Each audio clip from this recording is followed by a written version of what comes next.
All right, everybody, buckle up, because this time on the deep dive, we're heading straight into the world of African tech. And we're diving deep. Yeah, no kidding. Forget your average app launch. This is about Texonnect, and let me tell you, it's a whole different ballgame. It's big, really making waves. That's what caught our attention, right? We're talking research papers, articles, even insider accounts. We're not just skimming the surface here. We're going deep on this one. Absolutely. And believe me, it's worth it. Alrighty, it's 7 o'clock and you are live. We're connecting today on the Texonnect podcast series, and we are connecting with CK Bruce, and we're talking all about cybersecurity. But I cannot start this conversation without reminding you that you missed out on a great launch.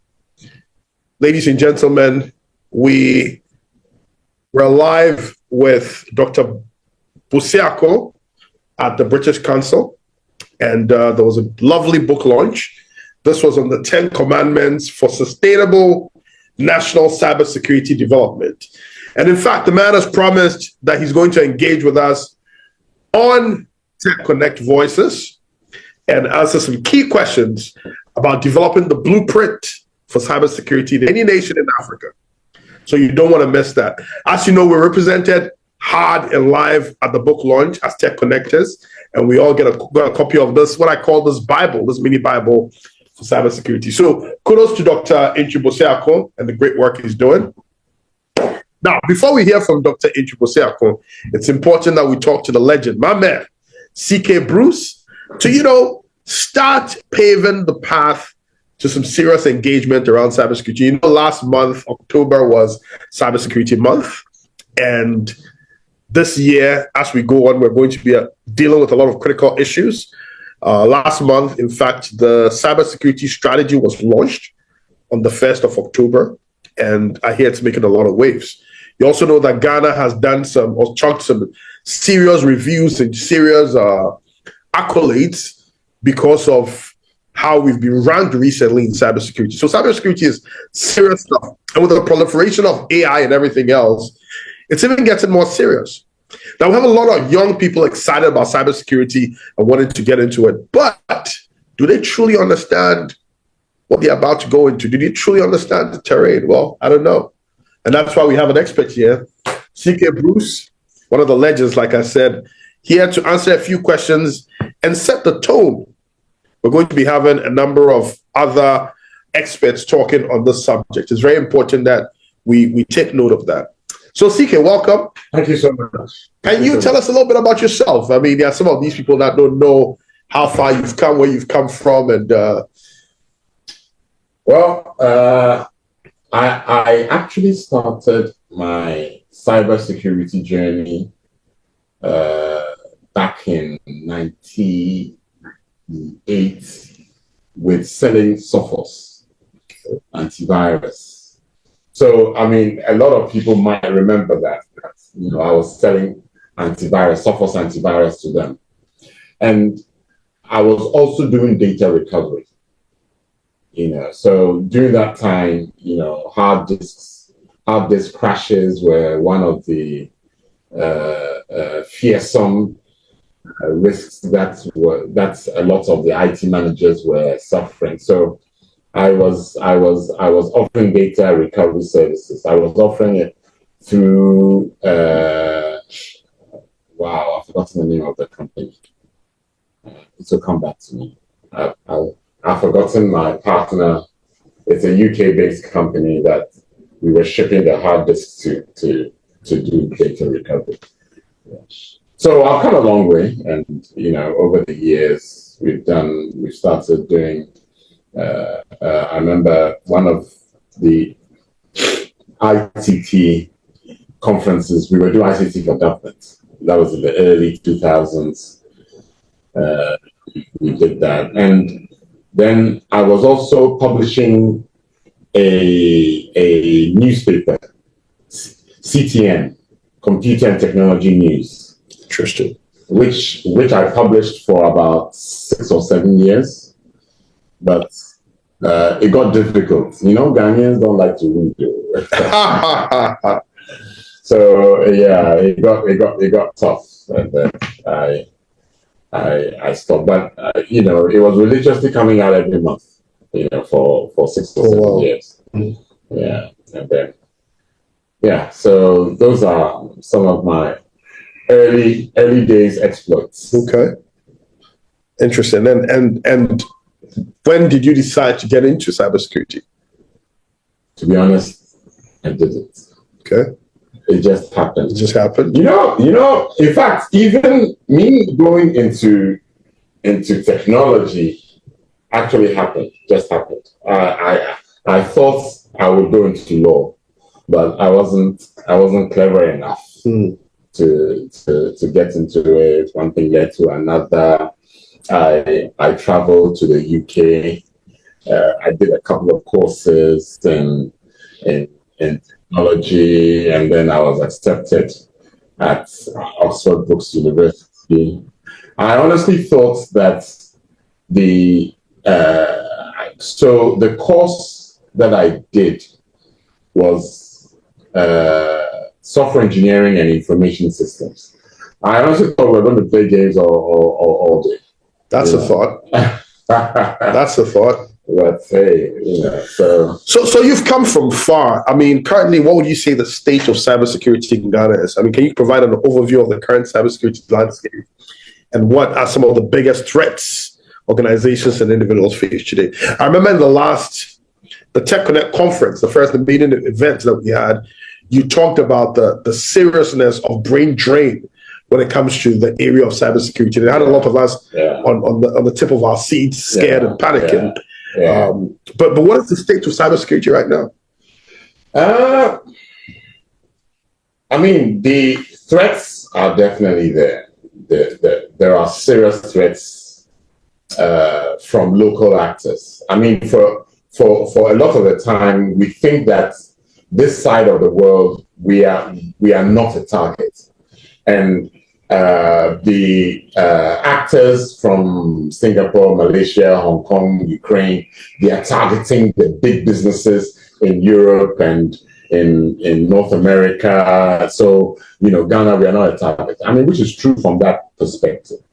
But now we have local targets, local actors, okay? People local who are targeting local companies, okay? So people from, can I say, Kaswa, East Legon, Medina, Kanda. The guys that call themselves internet business. They do something else. There are so many tools in the dark web. So many tools, so many services available. So it really makes it very, very, very, very dangerous for companies in Ghana. One of the threats to cybersecurity in Ghana is that managements of organization are not doing anything. And that is dangerous. They're not doing anything because they don't want to, or they're not doing anything because they're not scared enough, or they're not doing anything because they lack the will to do something. Maybe all three. Okay. Maybe all three. Because you need to understand, you are developing a business based on technology, yet you are not putting any security controls, investment into information security controls around the technology that you're using. Those risks are there, and still one of the biggest threats is still the insider, your own employees. They are by far the biggest threats. I was with a client earlier on in the week, and one of the questions that we were actually reviewing their policies, and it came up, and one of the questions that came up was, so are we still worried about the actual theft, the actual loss of hard copy documents? And I said, yes, even controls are in information security covers both hard copy and soft copy or digital assets. Okay, and the CFO mentioned that he has lost documents, some files in his office gone missing, and it has been found. Yeah. And obviously, it was an inside job. And so, definitely the insiders are there, and they are definitely, very, And they're very being given a lot of motivated. incentive to Massive incentive by not putting in controls. in place. Yeah. So let's talk about the elephant, the big elephant in the room, the big elephant standing right here in the room. Artificial intelligence. Wow. In threat detection.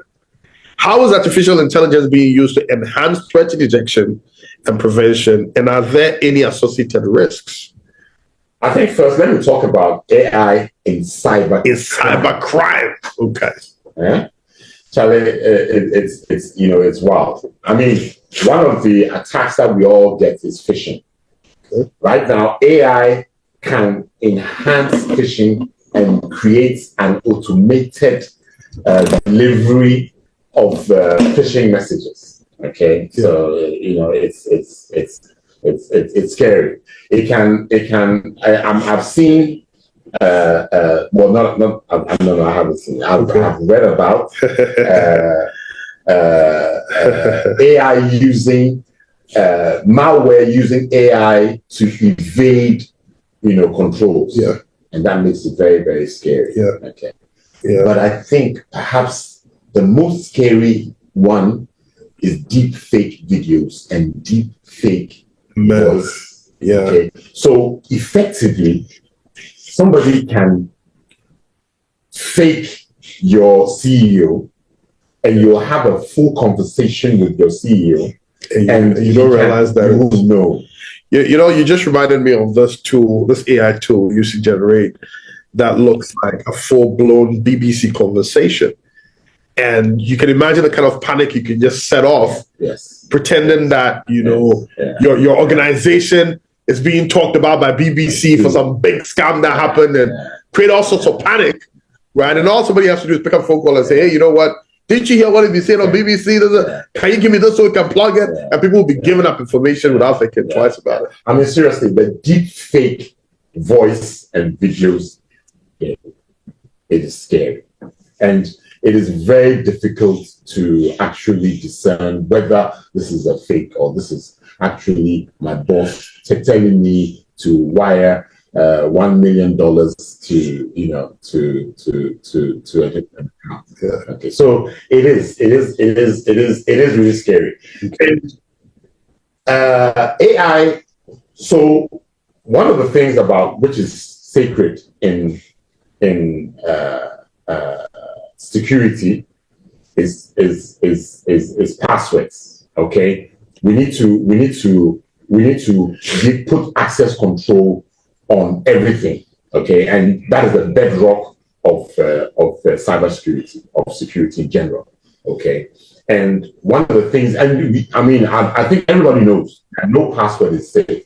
So the longer your password, the more secure it's supposed to be, the longer it takes for it to be cracked. Yeah. Okay, so if you have a 12-character password, then if I'm correct, it takes about 8 years. Yeah. And the method in trying to crack those passwords is brute force. Yeah. So basically, you have an app. You have an app that is just trying everything. AI makes it faster. Of course.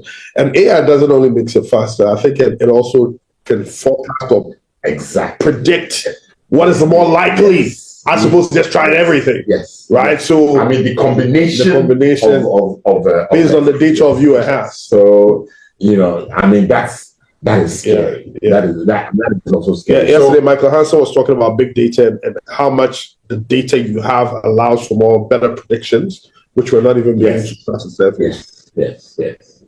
And then AI bots also can create a lot of problems for cybersecurity teams. Okay, so definitely AI is a concern, is a major concern to cybersecurity. Okay. Admittedly a concern, but what are the perks?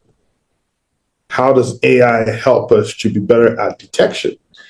So just as AI cannot do all those things on the bad side. The bad side. AI can also do a lot of good on the good side. And yes, it is doing a lot of good. There are quite some number of new cybersecurity, AI-enabled cybersecurity solutions all around. And seriously, I think that companies need to look at these AI-enabled and then go for them, because the threat emanating from the use of AI is. So it sounds to me like the old adage or the old paradigm where the criminals are always up in their game, and so the police needs to keep up and they need to move faster if they want to keep up. So it sounds to me like regulators like, the DG of Cybersecurity Authority and a number of other places cannot even afford to say that they're not going to use AI or any of these trends, because those on the other side are moving so quickly that to stay abreast, to stay on top of the game, to stay ahead of them. And by the way, you talked about, people thinking that this part of the world were not as popular for attack. But here's the interesting thing that actually I've been aware of even way before I came back. This was in 2000 or 2001. And this is where people were not hacking to necessarily get data for people's systems, but they were actually hacking for processor speed. So they actually are systems that can use your systems, to do attacks or to do heavy required, And I believe that as we happening here, we just don't know it. A lot of us have our systems going slow and we assume it's a virus issue as the internet or as MTN, but we don't actually realize that our systems are being hacked and being used for things that we don't know. Yeah, I mean that's very, very possible. That is very, very possible. And, you can imagine that basic cybersecurity controls that you expect. Today, just last month, where my team were doing a vulnerability assessment for a client, and they actually discovered a router with a default password. Unbelievable. Wow. Unbelievable. Wow. In today's age, you'd be surprised how many organizations. You'd be surprised how many corporate organizations do that, or default password for a database, or default password for a huge. Incredible. These are the basic controls that we would expect that any technology professional should be adopting. But we still catch that. So key things, cybersecurity is being consistently a big threat. AI is being used in cybersecurity, and so we need to also be as adept with using the AI tool to prevent, to protect, to fight. Exactly. Let's talk about data encryption. Why is encryption so vital in today's digital world? And what are the challenges in implementing effective encryption strategies? Well, effectively, the goal of any attacker, anybody, is the data, and they want to look at the data. Okay, so encryption is the basic way to make the data unreadable. Okay, so encryption is a very basic control to ensure that your data is confidential and not available to anybody. Okay. Now for some early days, encryption was expensive. Okay, but now it's not that expensive. It is affordable. Okay, so generally the advice is that basic encrypt everything, encrypt all your laptops, encrypt everything basically. Okay, so at least even if intruder is able to compromise your system, they cannot get to your data. Okay, so that makes encryption, especially in these days of ransomware and all these things. Yes, you need to keep it safe. Why do you think that the American government ensures that certain encryption is not exported out of the US? Okay, because it's critical. Yeah, it is critical, and as I said, AI can compromise, the PIN numbers, and can work around it, deciphering algorithms and things like that. So the Americans have very, very tight encryption that they do not sell. They use it. They are very selfish and they use it for their own. So you can imagine. I remember when we were working on the interoperability framework, I think that the group on the security, I remember we were trying to determine the standard that we should be looking at for encryption. And we had a whole debate about it, and how we should not just look at the limits that are being capped by the other, but also to look at how we can go beyond. Well, I mean, the point is that then you need to do your own research. Exactly. Because we are using research from them. Yeah. Okay. So, and I think those are some of the things that we need to encourage and we need to look at. Okay. We have mathematicians. Okay. We have mathematicians who can easily be looking at these and coming up with our own solutions that we can use. Very exciting stuff. I hope the young ones on here are listening and they are looking at opportunities rather than just, the mainstream cybersecurity that they see. Let's talk about something that I hold dear, zero trust model. I believe in the whole concept of trust.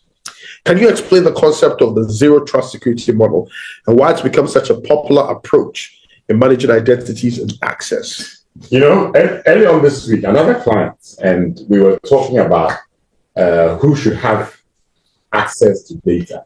And they were saying, one of the, but the CEO should have access to all data. No. And I said, no, wow, for why? They said, you should. And I said, look, we need to understand that we cannot trust anybody. And that's the basis of zero trust. And nobody is trusted. Okay? Nobody. Okay. And so using the zero trust model means that everybody needs to authenticate on anything that you need. And the basis which will allow you to get through is whether is your job role, is whether you need that data to know. Yeah, you need to have it. So zero trust should be the perspective that all management should have. Nobody should be trusted. Okay, nobody. Okay, so even if I'm walking in and I've authenticated, I've badged in, okay, I see my CEO walking in behind me, okay, I need to close the door for him to badge himself to get in. I can hear some of our listeners saying, sooner said than done. No, but you see, so one of the things about, the management approach, okay? So at the moment, maybe ISO 27001 is perhaps the popular de facto standard framework. And within it, one of the first things is management commitments, okay? And management commitments is around these things, taking leadership, leading by example, okay? So as CEO, you need to understand that my work colleague needs to shut the door in front of me so that I will badge myself. They need to appreciate the importance of that action. Absolutely. I see here, and I want to give a shout out to Nana Kofi and Tim, Michael Nana, Kwame Akwete, Marius, Lady V, Kwame Opong, Kwabna Kusi, Calvin, K. Williams, Jesse, Henry Dodu. If any of you have any comments you want to make, please leave us a message in the chat. Richard Agre, Sam Kwasi, Samuel Adrani, Senam, Sakiru Tariq, Wendy Forson, and if you're also enjoying the conversation, please let us know as we continue. All right, Sika, let's talk about building an effective SOC. What are the key components of a well-functioning security operations center, and how do they contribute to an organization's cybersecurity posture? Okay, so SOCs have become very necessary to ensure that you are protecting, you are monitoring your whole internal cyberspace, and you are guarding against any external intrusion into your into your digital area. Okay, so a SOC has three basic components: the software that runs in the SOC, which is the SIM, okay, and the room in which you have your displays and the actual monitoring which is happening, and the people. Perhaps the most important is the SOC analyst, is the people within the room who are analyzing all the alerts, all the occurrences, to be able to safely indicate whether something is going amiss or happening. Okay. Now there are so many. The traffic within a typical security operations center. Typical company is enormous. Massive. You have traffic from your internet, traffic from your the general data movement, from your access control. I mean, all these different sources of data, we need to amalgamate them, we need to assimilate them and try and read sense from it. It can be very, very enlightening to see what is going on within your organization. Okay. Now, sometimes we feel that just buying the SIM, the software, is it. But in actual fact, it is the people who are in the SOC, which is a component of making a SOC effective. And you mean the experts, or you mean the tech people, or you mean everybody? The experts, the SOC analysts within it. Yes, they are. They create the clear added value to really making your SOC work and work. Okay. All right. So let's talk about securing the last mile. With the rise of remote work and bring your own device policies, how can organizations effectively secure endpoints against cyber threats? And we're talking about from devices that are brought to the workplace to connections from home, et cetera, et cetera. Well, these days, some of the pushback I'm getting is that, hey, Charlie, there's no privacy now. I mean, everything, has to be controlled. Okay, we've had people complaining that why does their phone need to have mobile device management applications on it? Okay, unfortunately, yes, we are getting to a point that it might be difficult to anybody to have privacy. Okay, privacy in the sense that there's all the devices that I'm using. Somebody might have some software on it to control it. Well, the fact is that if you do not want to use your device for company stuff, then you're safe. But as soon as you want to check your mail on your device, whether it's your own device or whether it's a company given device, then that restriction has to be there. It has to be there. Okay, so now every single device must be controlled, because what we need to be able to do is that if that device gets missing, we can completely wipe all data from that device. Okay, and that is like you have with your Apple phones these days, and Samsung and the new devices that are out there. Yes, we need to be able to control it. Which means we need to be able to also locate it to a certain extent. Well, it's more important to clean it. To clean it, don't you? Than to locate it, because the data, it would be in the cloud somewhere. So we can get the data back, but we don't want the data to fall into the wrong hands. Yeah. Okay, so that those controls have become also very, very critical. More and more, for me, for instance, I'm using my laptop less and my phone more. Okay, I do approvals with my phone. I review documents with my phone. So I mean, I actually hardly use my laptop. Okay, I would say that I can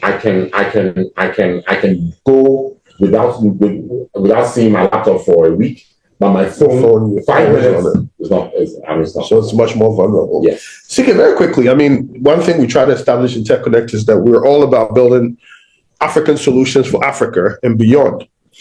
So let's take an African perspective. What unique cybersecurity challenges do you see in Africa, and how can businesses and governments collaborate to tackle them? Brain drain. Okay. We are losing talent. We're losing too much talent. We are losing talent. And I have to say, Kwame Apon is on the line. I think Kwame Apon has a very salient solution. We'll talk about that later. Kwame, I hope you're listening.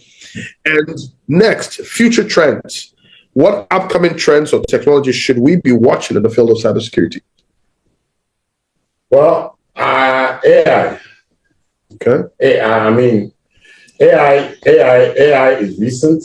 Well, it is not that recent, but it is recent in its entry into creation of advanced software. I mean, AI is software. Yeah. Okay, so it's just now.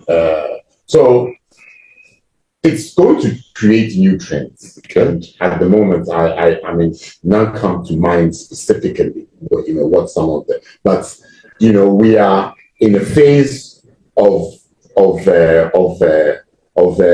chewing on AI and making it do things, and it's really doing things. I just saw this app, which you only have to highlight a paragraph, and then it will create the diagrams for you to put in the document. Wow. Okay, and this is wild AI. Wow. Okay.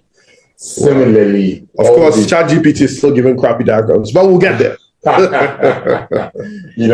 Yeah. So yeah, I mean, organizations really need to get organized. Yeah. Okay, because as I said, it's very worrisome that basic controls are not even being put in place. How much more all these very, very advanced attack opportunities and attack methods, attack models that can really hit us very, very hard. Thank you so much, CK. Let me go ahead and open the floor for any questions or comments. Some of our TechConnect members say we should try and keep our podcast below 30 minutes. I don't know why. People don't like reading or listening. But this was very engaging. I could go on and on and on. But let's open the floor for any comments or questions that some of our people may have. I definitely want to hear. Richard Agre, I want to hear from you. I want to hear from Dr. Bosiako, if you can speak up. I also want to hear from Kwame Apon and co. Any comments, please put it on the chat page.